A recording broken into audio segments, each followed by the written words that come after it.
Hi everyone, it's Maureen from Mosie Baby. In this video, I'm going to talk about what a chemical pregnancy is and why is it called a chemical pregnancy.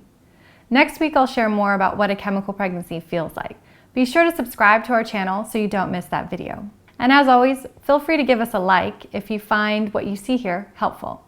First, did you know that more than half of all miscarriages are considered chemical?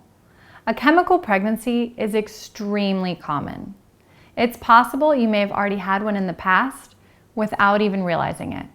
If you're trying to conceive, you're likely monitoring your menstrual cycle and taking pregnancy tests. And if you're like I was, you're probably peeing on a lot of tests starting 10 days after ovulation, like peeing on a test every morning. If you get a big fat positive but end up having heavy bleeding days after it, sadly, it likely means you probably had a chemical pregnancy. So why in the heck do these things happen anyway?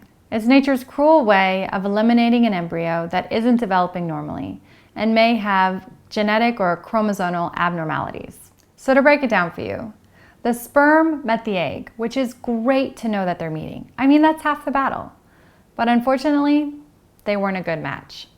So your body eliminated it, doing what it naturally does every month. Your uterus shed its lining, creating your period. This is called a chemical pregnancy. So why is it called that? Your body started producing enough of the hormones to cause a chemical reaction on that pregnancy test.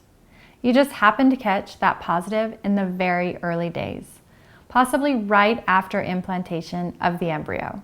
This is all happening prior to your body developing a gestational sac in your uterus. When a miscarriage occurs in this in-between stage, it's called a chemical pregnancy because without that gestational sac, the pregnancy only happened at a chemical level. One last thought to leave you with. A loss of pregnancy, no matter how early, can be a very emotional experience. But there are some good things to focus on here. You were able to get pregnant. And just because you had a chemical pregnancy doesn't mean you won't be able to get and stay pregnant next time. You also need to know that it's not your fault. And when you're ready to try again, you could potentially become pregnant as early as your next cycle. But if you do find yourself experiencing more than 2 chemical pregnancies, it's probably good to check in with your doctor. For more information to support you on your journey to conceive, check out mosiebaby.com or subscribe to our YouTube channel. For now, I'll be over here crossing my fingers for you to get that big belly bump real soon.